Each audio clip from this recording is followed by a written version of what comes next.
not only with wet weather, but some windy weather to come as well. So expect some really soggy weather this weekend, and that unsettled picture continues into next week. Clive. OK, Helen, thank you for that. That's it. More analysis, of course, on Newsnight with Kirsty Walk getting underway over on BBC Two. But now the news continues here on BBC One as we join our colleagues across the nations and regions for all the news where you are. Have a very good night. Thanks, Clive. I'm Amy Cole and you're watching Midlands Today.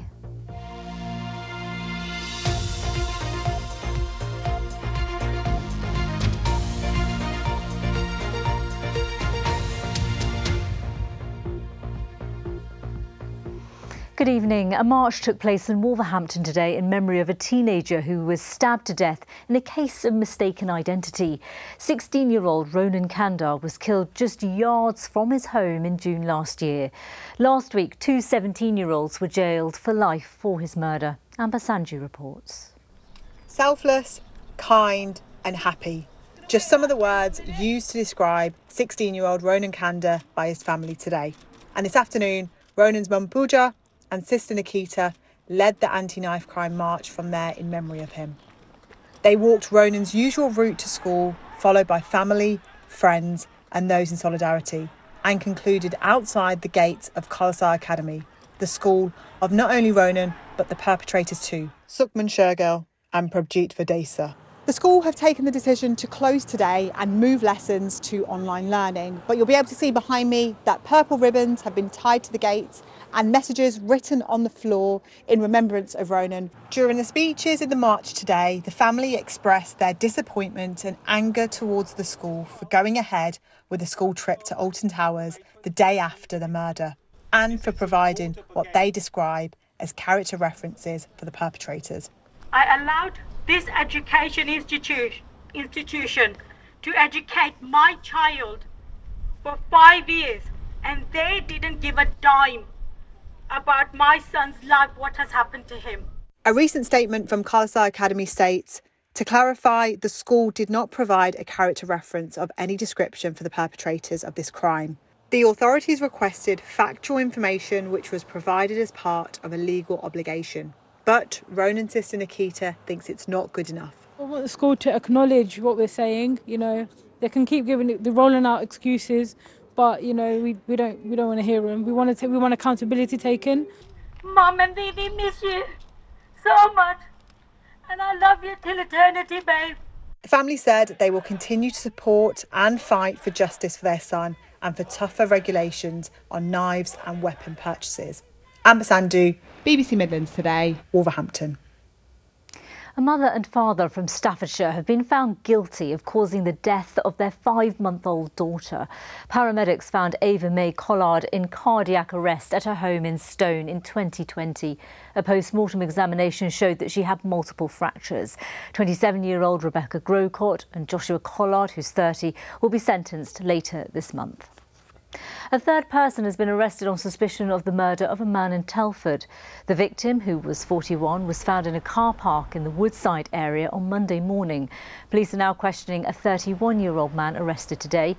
He remains in custody alongside another man and a woman who were detained yesterday. Now, as you may have seen, inflation has dropped to its lowest level in more than a year, to below 8%. But experts say that it doesn't follow that prices will fall too, just that they will rise less quickly. Right now, food prices are one of the biggest day-to-day expenses. Joanne Riddle has been to a food manufacturer and a grocery store in Birmingham to gauge reaction. 180,000 Jamaican patties are made by Island Delight in Birmingham every week, supplying major supermarkets.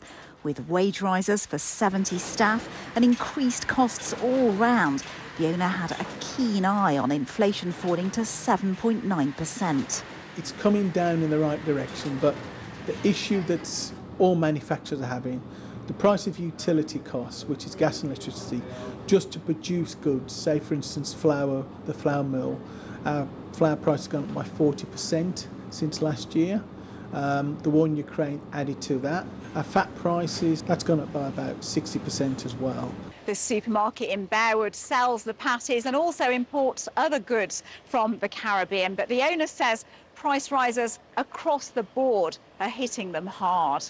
Geoffrey Miles has had to lay off 2 staff members and is working round the clock with his family to make ends meet. And we've had to go to the business with a microscope, trying to save a bit on electric, a bit on wages, a bit on what you buy, because that's the other thing as well. We've had to be buying more cost-effective things because people are spending a bit less. Customers we spoke to were feeling the pinch.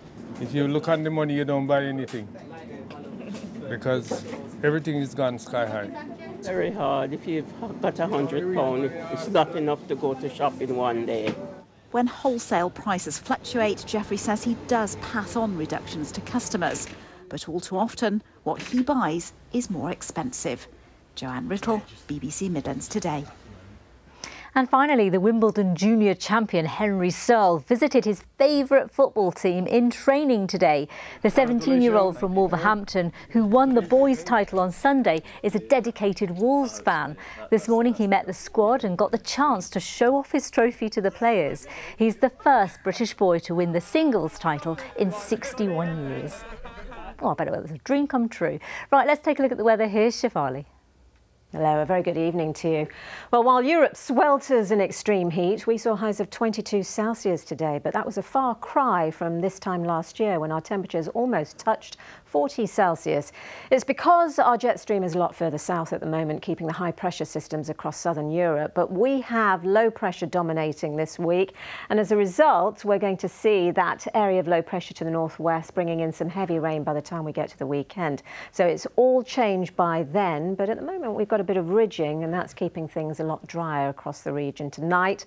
Some clear spells as well and some mist and murk, a lot fresher with lows of about 8 to 9 Celsius. But tomorrow we're going to see a northwesterly breeze blowing in a few showers, but well scattered affairs and plenty of dry weather, highs of 20 Celsius. Made a nice change having a bit of dry weather today. That's it for now. There's more news in BBC Breakfast from 6 o'clock tomorrow morning. But from all of us here, thanks for watching. Good night.